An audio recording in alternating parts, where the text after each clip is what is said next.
Welcome back to Music Theory 1.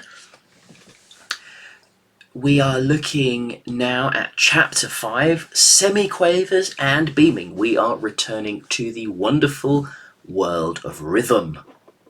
So, let's get started. So, I have a new time value to introduce you to. It's called the semiquaver, or the 16th note. You will recall that we learned 4 values previously. We learned the whole note, the semibreve. Use the Americanisms first this time because they do make sense. We knew that that was equal to 2 half notes. And we call those minims in the UK. Now we also learned that those were equivalent to, 2 of those were equivalent to 4 overall quarter notes, 1 semibreve, crotchets. We learned that our 4 crotchets could be written as 8 quavers, 8th notes. And if you are following this, you will probably not be surprised to know that we can split an 8th note up into a 16th note. So those 8 eighths notes become 16 sixteenths. And I'm going to group those in 4s. And when we beam those together, you can see they've got double lines to show that they are half as long.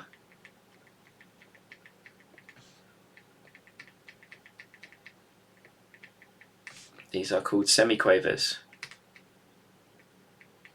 And you will also recall that we can write our quavers with tails like that, or we can join them together if we want to.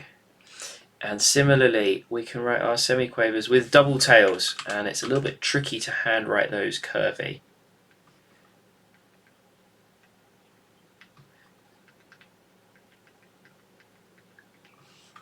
So I prefer the simple straight tails for semiquavers. Okay.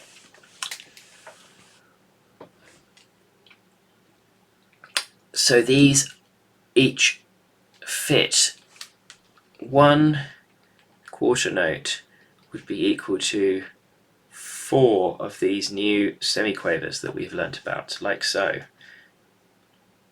And they would fit like this. Okay, now you might be thinking, how would I say them in a rhythm, Callum? Well, we would say them like this. Let's imagine a simple 2/4 time signature, 2 quarter beats in a bar. And I'll show those quarter beats as like an upper part. And then I'll show the semiquavers like this, nicely beamed together so that we can see the groupings. And we talk about these as 1 and a. So splitting each beat now into 4. Quavers split each beat into 2.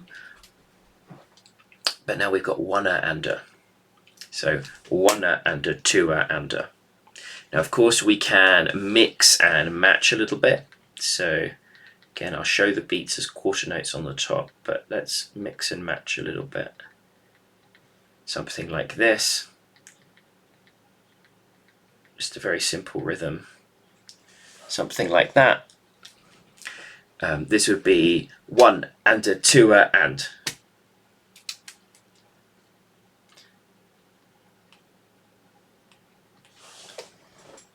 Or 1 and a, 2 and. Da, da, da, da, da, da. Okay, so we've got this new semiquaver note value that we can play with. And with that we can do a couple of exercises to just practice that. Let's have a little go at those.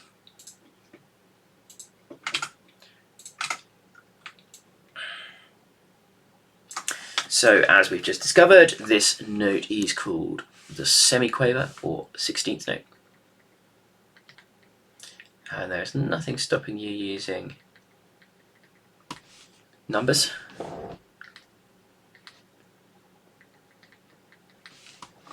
And we can do a little bit of maths.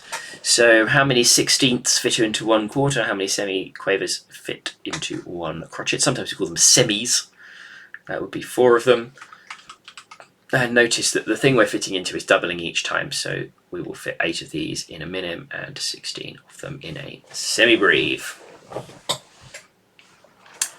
Now we've done an exercise just like this before where we have to complete the bar. So if I write some beats above, we can write 1, 2, this is 3, and then we need the final 16th in this bar, because we've got a 2-beat note, a half-beat note, and a quarter-beat note. So we need one more quarter-beat note to finish it off there. That's another semiquaver that we need there. In 4/4 here, we've got 1, 2, this is the 3. Now, we've got a bit of a gap missing, so we don't exactly know what the other beats are, but we could count from backwards, so this would be 4 and. So we hopefully can see that this is an So we actually need a note coming on the and last. Well, let's see how we can last. So we've got 2 beats from the minim. We've got a beat from the quavers added together at the end of the bar. And we've got half beat from the 2 semiquavers that are already there. So we need another half beat. So we're going to need a quaver. And this is actually going to do the and this rhythm goes like this. Ta, ta, ta, ta.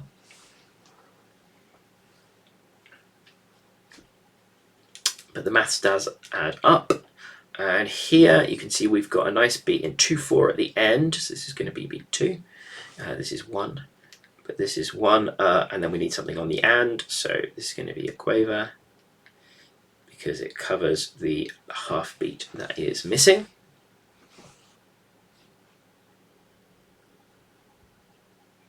Okay. And that rhythm is 1 and 2. Ti-ti-ta-ta. And in 3/4 here, we can see this is beat 1, and this is the and 2, and then this is 3, and we just need a final semiquaver, final quarter of beat to just finish off the maths to make our total, because we've got half, then 2/4 to make a whole, then another whole to make the second whole, and then 3/4 of the final beat already there. So we've added our extra quarter of a beat. Okay, so I know the maths of the fractions is now becoming a little bit more complicated, but hopefully that makes sense to you. This, of course, would be the and that final rhythm, 1 and a 2, 3 and a.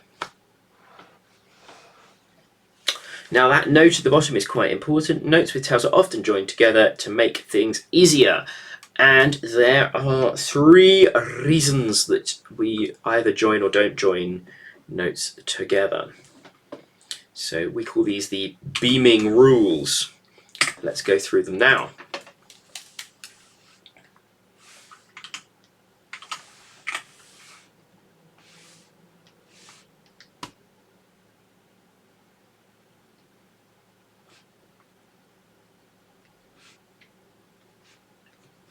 Number 1, show the strong beats. Strong in brackets. So in 3/4, we might beam our quavers like so to show 1 and 2 and 3 and. But in a fast tempo, we might actually beam them all together.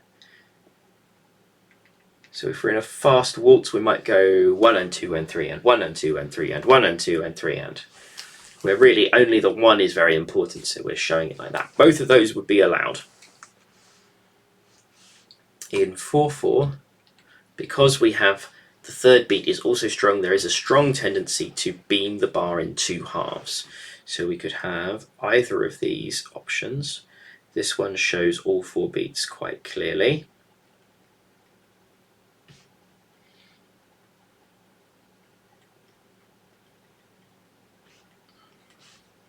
But we could also beam this passage like this, exact same notes.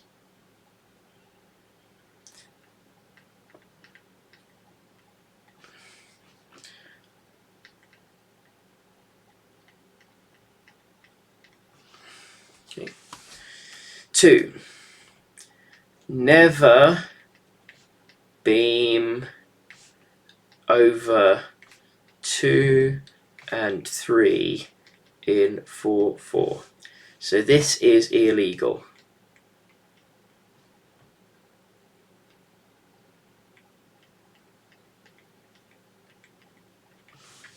The reason is it obscures that strong 3rd beat. It should be written like so. More complicated patterns often cause mistakes.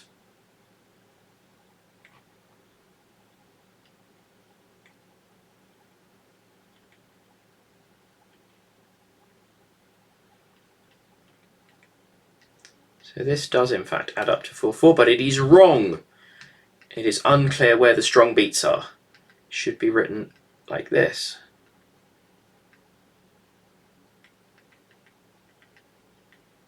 That is this rhythm. Ta, ti, ti, ti, ta, ti. And 3rd rule is a rule for old music only.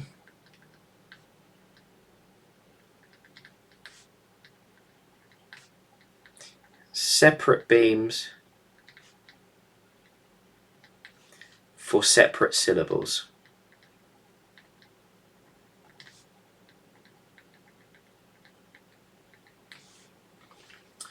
So if you are singing a vowel sound over 2 notes and it fits all the other rules, you would beam together, and you would separate otherwise. But that rule in new music, newer music, 20th and 21st century music, particularly popular music, is that rule has been suspended, and instead we would show a slur, a wavy line over notes that are under the same syllable, and we just beam according to rhythm, which is a lot easier to read.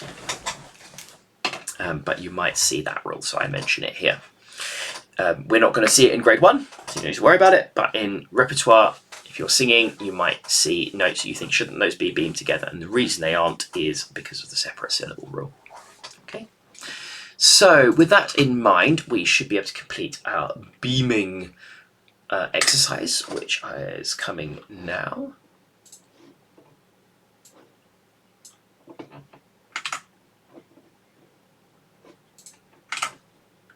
Here it is.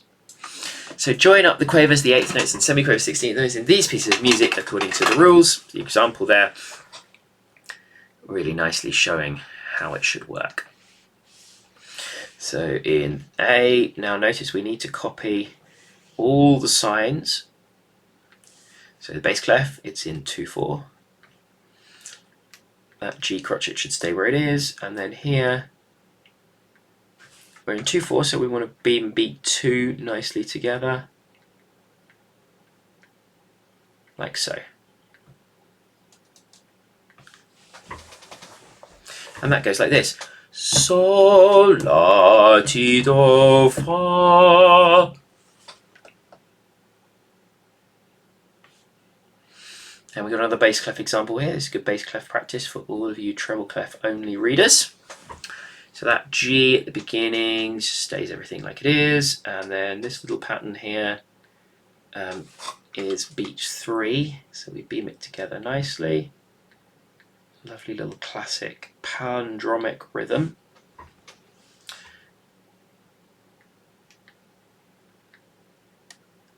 There you go.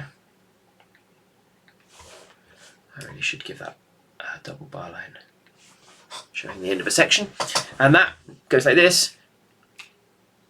So, mi, fa, sol, la, sol. And exercise C, treble clef this time, in 3/4. First 2 notes are their own beats, so we can leave them alone, and then we've just got 4 notes together in a nice simple pattern.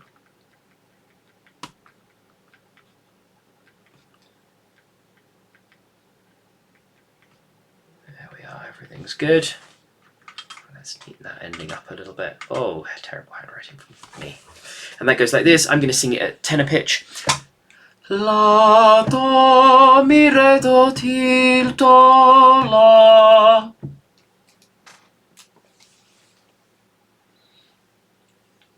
And here is our bass clef again. 4/4 now. Starting with a minim. Now in 4/4 we can join 2 beats together if they're beats 1 and 2 and beats 3 and 4, so we can absolutely do that here. Join all 4 of those quavers together, no problem.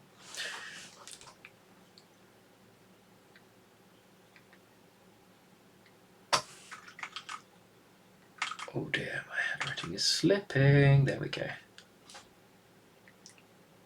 And we've got here mi, do, ti, la, do, ti, so.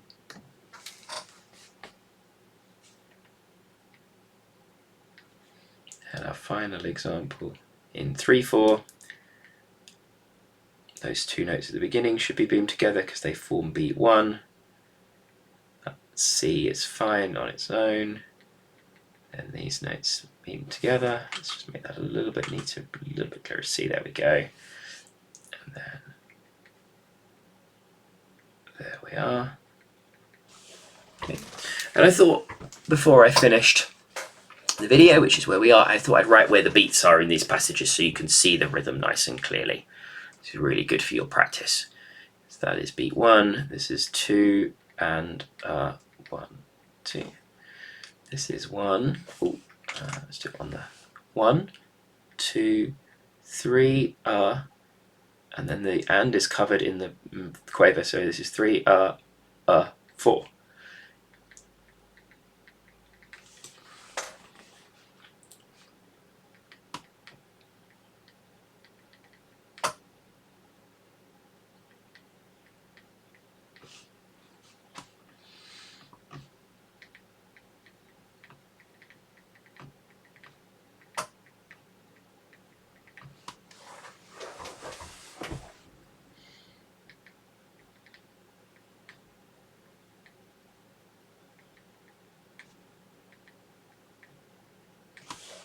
So those are the beats, and if I sing them by kind of saying the beat pattern, it's quite nice. You go like this: 1, 2, and 1, 2. That was A, and B would be like this: 1, 2, 3, 4. 1, 2, 3, 4. And here is C. 1, 2, 3, and 1, 2, 3. And D. 1, 2, 3, and 4, and 1, 2, 3, 4. Obviously I have to sing an extra syllable on a long note just so you can hear it. And E. 1 and 2, 3, and 1, 2, 3. And there we go. That's the end of today's video. See you in the next one for some work on rests.